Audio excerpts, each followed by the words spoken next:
Bonne année à tous les berbères. Selon le calendrier berbère, l'année vient en effet de commencer. Un peu partout dans les régions berbérophones du Maghreb, des festivités sont organisées. L'Algérie vient d'ailleurs d'officialiser cette fête pour la première fois en faisant un jour férié. Et chez nous, en Belgique, l'année 2968 est aussi célébrée. Vous allez le voir dans ce reportage d'Aline Delvoye. Il fête Yenayer, le jour de l'an en berbère. La SBL qui organise cette fête est belgo-marocaine.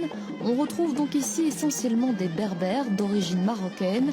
Mais ce groupe ethnique appelé Amazigh vit dans toute l'Afrique du Nord.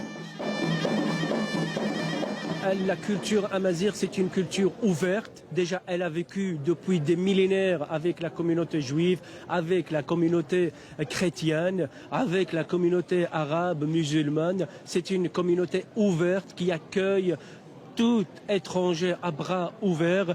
Et l'amazigh, sa définition, c'est l'homme libre. Les Amazirs parlent leur propre langue. Le calendrier berbère est calé sur le calendrier julien, mais son origine est plus ancienne. On fête l'accession au pouvoir du premier pharaon libyen en Égypte il y a 2968 ans. C'est chouette de venir comme ça et de fêter ça en communauté. C'est de voir qu'il y a beaucoup de personnes qui le fêtent aussi. Et voilà, on voit tout du folklore de chez nous. C'est chouette, quoi. Longtemps assimilés aux Arabes, les Berbères tentent de faire reconnaître leur culture, et notamment au Maroc.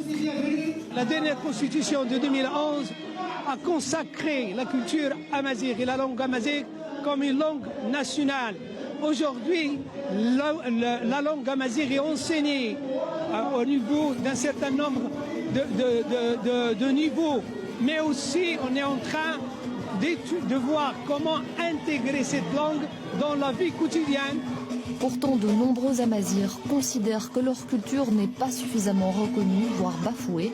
Les Berbères du Maroc souhaiteraient que le jour de l'an devienne officiellement un jour férié.